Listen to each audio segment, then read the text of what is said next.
Hello बच्चों, let's read the question. Find the effective resistance between the points A and B in the figure. Here a diagram is given. Now to answer this question, first we will discuss here the key concept, and here the key concept will be series and parallel combination of resistances. तो जो series और parallel combination होता है हमारे पास, इसी के through equivalent resistance की value हम कैलकुलेट करते हैं. तो सीरीज के केस में जो रेजिस्टेंसेज होते हैं वो ऐड हो जाते हैं. That is R equivalent is given as R1 plus R2 plus R3 and so on.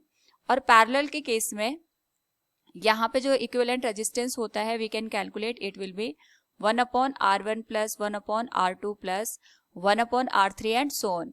Now यहाँ पे हमें एक और बात ध्यान रखनी है, जब पैरेलल कॉम्बिनेशन होता है और दो ही रेजिस्टेंस हमें दे रखे होते हैं तो हम यहाँ पे इक्विवेलेंट रेजिस्टेंस निकाल सकते हैं by R1 R2 divided by R1 plus R2.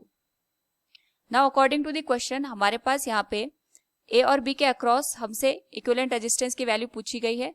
तो हम A और B के करस्पॉन्डिंग यहाँ पे दो टर्मिनल ड्रॉ कर देंगे सबसे पहले, और यहाँ पे देखेंगे कि हमारे पास किस तरीके से सीरीज और पैरेलल का कॉम्बिनेशन बन सकता है. तो सपोज यहाँ से अगर करंट एंटर करेगी तो इस जंक्शन पे जाके वो डिस्ट्रीब्यूट हो जाएगी.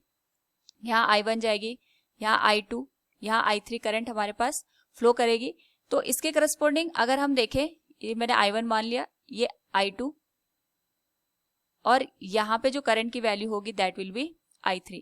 तो जो I1 करंट जाएगी वो 3 ओम, और यहाँ पे जो EF ब्रांच दे रखी है उसमें सेम करंट यहाँ पे फ्लो करेगी. सेम करंट होने की वजह से हम ये कह सकते हैं, और इनका एंड टू एंड यहाँ पे कनेक्शन है तो ये दोनों सीरीज में आ जाएंगे. सीरीज में आने के साथ ही इनका जो इक्विवेलेंट रेजिस्टेंस बनेगा, अगर मैं इसको R डैश से इंडिकेट करूँ, that will be 3 ohm plus 3 ओम, 6 ओम के बराबर. अब जो ये 6 ओम का रेजिस्टेंस होगा वो इस 6 ओम के साथ यहाँ पे पैरेलल कॉम्बिनेशन में आएगा. यानी अगर हम इसको रीड्रॉ करें यहाँ पे तो ये आ गया हमारे पास 3 ओम, ये आ गया हमारे पास यहाँ पे 6 ohm. This one is another 6 ohm. Here is 3 ohm. ये जो कनेक्शन है हमारे पास ये A और B का दे रखा है, यहाँ पे आ गया A और ये आ गया हमारे पास पॉइंट B. इसके करस्पॉन्डिंग यहाँ पे 3 ohm का रेजिस्टेंस दे रखा है. नाउ यहाँ पे इन दोनों का जो कॉम्बिनेशन हमको मिला है 6 ohm, वो कुछ इस तरीके से इंडिकेटेड होगा. इट विल बी 6 ohm जो कि R डैश की वैल्यू है.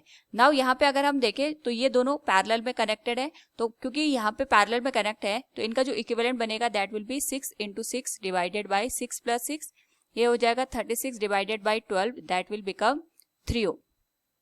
नाउ अगर हम यहाँ पे सर्किट को रीड्रॉ करें तो ये आ जाएगा हमारे पास यहाँ पे 3 ओम के बराबर.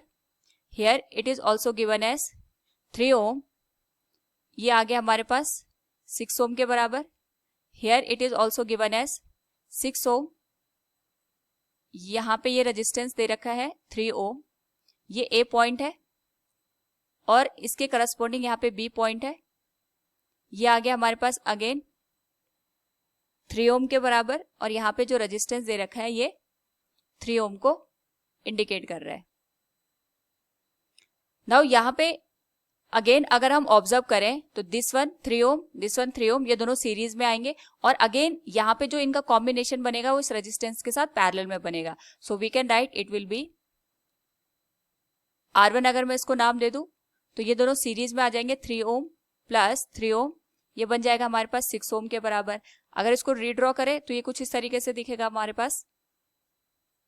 दिस वन इज 6 ओम और इसके पैरेलल में हमारे पास यहाँ पे जो 6 ओम का रेजिस्टेंस है वो कनेक्ट हो जाएगा. ये रेजिस्टेंस अगेन आ गया 3 ओम के बराबर. यहाँ पे ये रेजिस्टेंस आ जाएगा 6 ओम के बराबर. ये हमारे पास आ गया terminal A and this will terminal B which is 3 ओम, और इसका कनेक्शन यहाँ पे आ जाएगा 3 ओम के साथ. तो इनका अगर हम पैरेलल कॉम्बिनेशन देखें जिसको हम R2 से इंडिकेट करेंगे, दिस विल गिवन है 6 × 6 डिवाइडेड बाय 6 + 6, ये अगेन बन जाएगा 3 ओम के बराबर.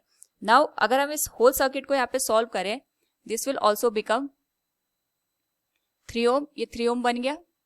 ये जो रेजिस्टेंस है ये हमारे पास 3 ओम के बराबर है, और इसका जो कनेक्शन यहाँ पे गिवन है ये 6 ओम के बराबर दे रखा है.